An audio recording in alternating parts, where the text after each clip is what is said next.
Previously on Hunter x Hunter, Gon left his village to walk in his father's footsteps. While trying to pass the Hunter exams, he meets Leorio, Kurapika, and Killua. On the final phase of exam, everyone gets their Hunter license except Killua, who gets disqualified due to his brother interference. Gon finally finds Killua after passing through some difficult tests and heads to the butler's quarters. The story continues after Killua's father sets him free. He heads to the butler's quarters, the same place where Gon and the others are heading. Killua arrives at the quarters and orders Goto to call him just as Gon arrives. After a while, the three arrive at the quarters being welcomed by the butlers. Goto tells them that Killua is on his way. They play a game of coin guessing where they will need to guess which hand is Goto holding the coin. He also states that they only have 3 seconds to answer. Goto tosses a coin in the air, jugbles it, and catches it. Leorio gives the wrong guess and eventually Kurapika as well. The only one left is Gon. When Goto is about to toss the coin, Gon requests for a knife to cut his swollen eye in order to minimize the swelling to improve his vision. After that, Goto uses the same procedure by tossing the coin and catching it with amazing hand speed, but Gon is able to find the correct hand that contains the coin. In the final round, Goto and 2 other butlers join him, tossing the coin incredibly fast and adding multiple hands to increase the difficulty. Goto asks him which butler has the coin. Gon answers confidently and points out that the butler behind him has it. Killua enters the room and rejoins Gon, Kurapika, and Leorio and bids farewell to the butlers and Canary. Killua asks Gon why he's not using his Hunter license. Gon explains he needs to pay the debts he has for the people who've helped him, including returning Hisoka's badge, and then he will use his Hunter license. However, Gon doesn't know the location of Hisoka, but Kurapika admits he does and reveals to his friends the message Hisoka whispered to him during their match in the final phase of the Hunter exam. He tells them that Hisoka will likely show up at York New City, including the group who massacred the Kurta clan, the Phantom Troop. After the discussion, Kurapika bids farewell to his friends to look for a job as a hunter, followed by Leorio, who also bids goodbye to study and become a doctor, but before totally parting ways, the group decides to meet on September 1st at York New City. And so the two decided to go to their next destination where they can train and at the same time earn money in Heaven's Arena. Traveling by airship, Gon spots the enormous tower, and Killua reveals that it's called Heaven's Arena, adding that it has 251 floors and is 991 meters tall. The two plan to register for the tournament to earn money while training at the same time. Gon is surprised by the long line, and Killua explains that unlike the Hunter exam, Heaven's Arena doesn't have any conditions to participate besides defeating one's opponent. After registering, the two enter a crowded arena and wait until their numbers are called. Gon asks him if he's been there before, and Killua replies that he competed when he was only 6 after his father left him there with no money and told him to reach the 200th floor before returning home. He reveals that it took him 2 years to do so. Killua then tells Gon that if he wants to fight opponents of Hisoka's level, he will need to reach the higher floors of the tower. Gon's number is called and he nervously prepares to fight. Gon enters the ring and looks across at his enormous opponent as the referee explains the rules and begins the match.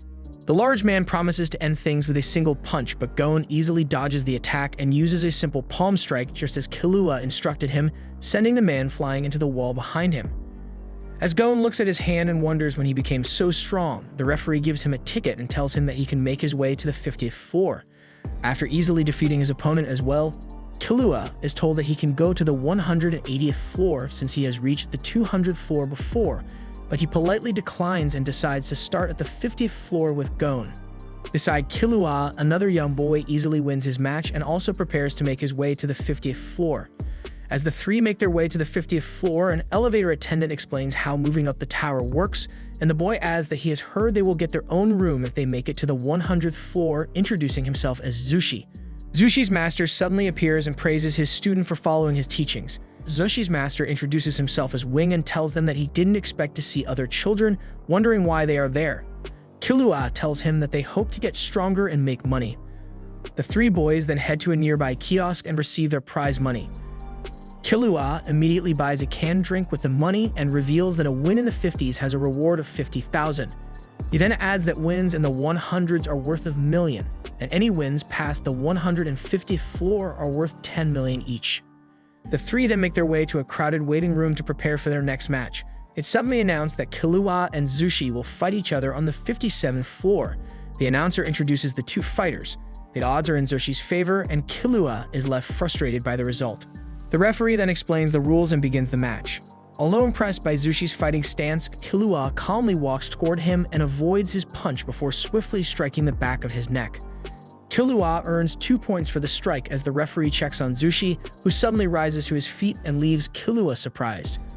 Zushi unleashes a barrage of punches, but Killua easily dodges them all and again strikes the back of his neck. Zushi recovers again and decides to resort to a new stance that leaves Killua terrified and causes him to quickly leap back. Watching among the crowd, Wing suddenly screams Zushi's name and causes the spectators around him to put their hands over their ears. He sits down with a stern expression on his face, and Zushi appears visibly shaken before the announcer restarts the match. Killua eventually meets up with Gon, who was wondering what took him so long. Killua tells him that Zushi wasn't strong. He then reveals that Zushi's aura during his new stance reminded him of his brother's, oblivious to what it was but confident that it's dangerous. He guesses that it's a technique and tells Gon that Wing called it Ren. In a flashback, Killua sees Zushi on his hands and knees apologizing to Wing, who reminds him that he wasn't supposed to use Ren yet. Zushi says that he couldn't resist against such a strong opponent, and Wing tells him that while wanting to win is good, he needs to remember his true goal of reaching the top floor.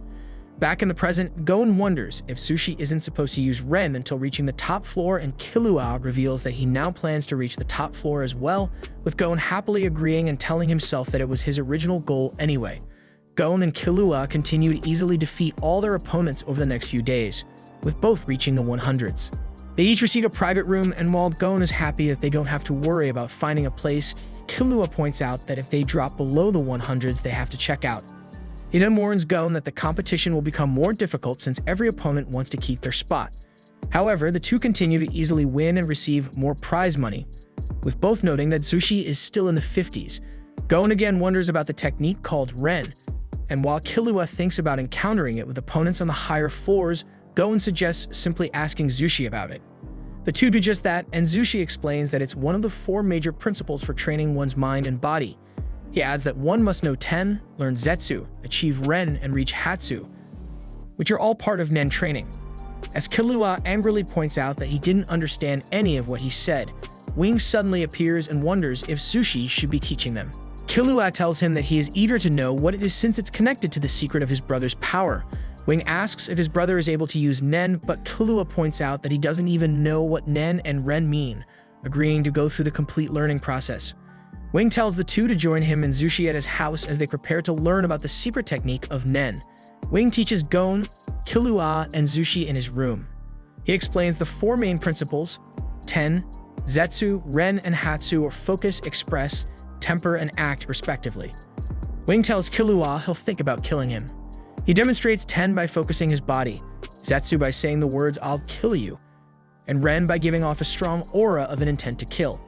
Because of the strong pressure, Killua jumps back, hanging on the ceiling corner of the room.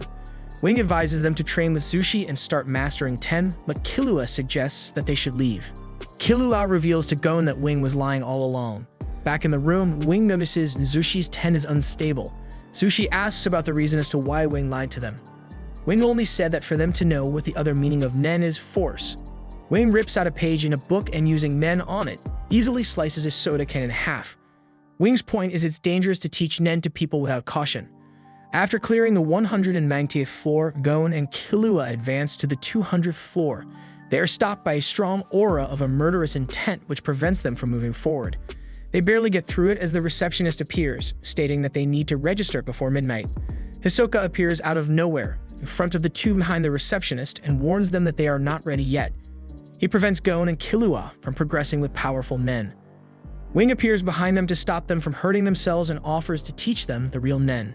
In Wing's room, Gon and Killua are finally taught the real Nen.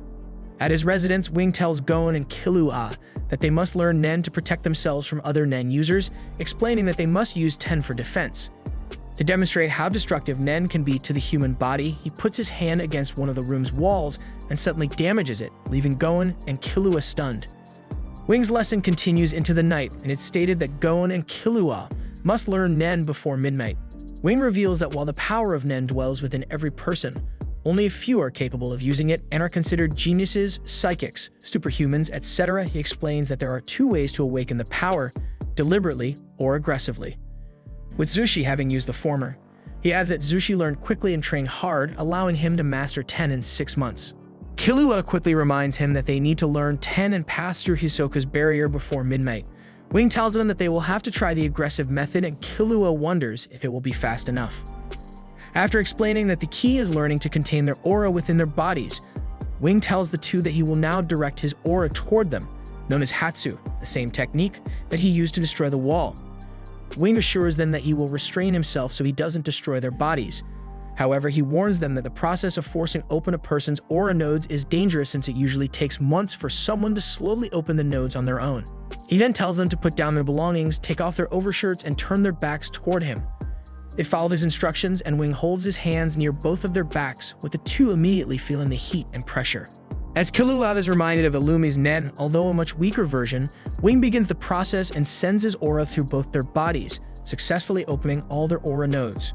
As a strange substance flows from them both, Wing explains that it's their aura life energy. Wing tells them that they will become tired if enough escapes and eventually collapse from fatigue if they expend all of it. He quickly gets their attention and tells them to concentrate on containing the aura within their bodies, asking them to close their eyes, visualize the aura flowing like blood through them, and picture it hovering around their bodies. The two immediately master the technique, leaving Zushi stunned and Wing in awe as he says to himself that they are incredible for realizing the most effective stance without needing to be told. Wing tells them to slowly open their eyes, and Gon describes the sensation as being surrounded by warm mucus, with Killua saying that he feels like he's wearing weightless clothes. Wing tells them to remember the feeling, and that they will eventually be able to use Ten while sleeping. He then suddenly prepares to use hostile Nen against them, explaining that it would have been too painful for them to withstand it before. Back on the 200th floor, Gon and Killua appear before Hisoka, who quickly sends out his Nen toward them. However, with both now using Ten, they confidently walk toward him and easily pass through his barrier. Hisoka dispels his Nen and welcomes them to the 200s, guessing that Gon came to Heaven's Arena to train before challenging him. Gon replies that he didn't expect to find Hisoka there, and that it saves him time, causing Hisoka to chuckle and tell Gon that he shouldn't become too confident now that he can use Ten. He reveals that they have much more to learn about Nen, holding up two fingers and creating various shapes using his aura. He tells Gon that while he currently has no desire to fight him, he will agree to a match if he is able to win and even once in the 200s. After Hisoka walks away, three other fighters watch the two boys and see that they are able to use Nen. A female clerk happily welcomes the two to the 200s and asks them to fill out the necessary forms, wondering if they would also like to register for a match. She also reveals that they need 10 wins to clear the floor, and that if they lose 4 matches before then, they will also be disqualified. She then excitedly reveals that if they win 10 matches, they will have the chance to fight the 4 Masters, the 21 strongest fighters at Heaven's Arena who control floors 230 to 250. She adds that they will become the new master of the floor and be able to participate in the Battle Olympia tournament if they defeat its current owner.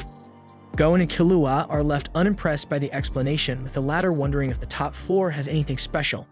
The clerk angrily explains that the winner of Battle Olympia gets to live in the penthouse at the top of the tower, but Gon points out that Killua's house is 3,700 meters above ground. As Gon fills out the necessary form, the 3 fighters approach the 2 boys and reveal that they are simply waiting to register. Killua realizes that they want to fight on the same day as Gon. The two suddenly notice a message on the television stating that Gon's fight will take place at 3 p.m. on March 11, and Killua can't believe that it's already been scheduled for the next day. On the day of the match, the announcer introduces Gon first and then his opponent Gedo. In a flashback, Wing tells Gon and Killua that Ten is used only for defense and reminds the two that they have not worked on their offense at all. He also warns them that a highly skilled Nen user will be able to break through their Ten to deal a possibly lethal strike, asking that they both wait at least 2 months before their first match and offering to teach them as much as possible during that time. Back in the present, Gon apologizes to Wing and smiles as he tells himself that he's just too eager to fight. As Zushi watches with a smile on his face, Wing is left exasperated by Gon's decision to fight so soon. The referee begins the match and Gon immediately uses Ten. Gedo chuckles in reply and suddenly reveals several spinning tops that move along his walking stick. As the announcer calls them his dancing tops, Gedo uses his Battle Waltz ability and sends them flying toward Gon. The tops spin all around him and bounce into each other, with one suddenly striking him in the back. Gon quickly recovers and Gedo is given 1 point for a clean hit. Gon dodges multiple tops and is left worried since each one hits as hard as a hammer, nervously waiting for another to strike. His Ten also gradually begins to fade. A hit from a top sends him outside the ring. Gon notices a top not attacking him outside the ring. He then understands that the tops simply attack anything getting in their way and gets an idea to attack Gedo while ignoring the tops. But Gon fails because Gedo uses another Nen ability called Tornado Top. Due to Gon's willingness to fight, he conceals his presence without knowing it with Zetsu, one of the 4 main principles of Nen. Wing is amazed, but can't stop worrying about Gon's situation. As the fight resumes, Gon dodges all of Gedo's tops for a certain period of time, but eventually is warned by Killua and ends up in a no-escape situation. He gets his arm broken and loses the match. Wing is upset with Gon's decision to fight so soon. He gives him a condition that he must not practice or study Nen until he is fully recovered. Wing wraps a promised thread on Gon's finger to remind him about it. Killua tells Wing how Gon felt during his match against Gedo, explaining how Gon becomes too excited over new challenges. He adds if Wing quits teaching them, they'll manage to find a new teacher or learn Nen by themselves. However, Wing plans to continue teaching the two. Meanwhile, Kurapika searches for a job and is tested by the Sengi Guild agent who looks up employers for hunters. She creates a skull-laughing face and asks if Kurapika could see it. But he fails to see it because of his lack of knowledge about a certain technique. As he walks, a mysterious man passes him on the street and steals Kurapika's license without him noticing. The man later tosses a piece of stone towards Kurapika in a forest, which he dodges and it hits a part of a tree and destroys it. As Kurapika stands wonderstruck, the man shows up and confronts him. Kurapika then gets angry and orders him to return his hunter license. The man dares Kurapika to get his license back from him. Later, Kurapika is seen down on both his knees, frustrated about his failure in retrieving his license. The mysterious man gives back his license, tells him his name, and says the real exam is about to begin. The end of part 4. Be sure to subscribe and hit the notification bell to not miss the next part.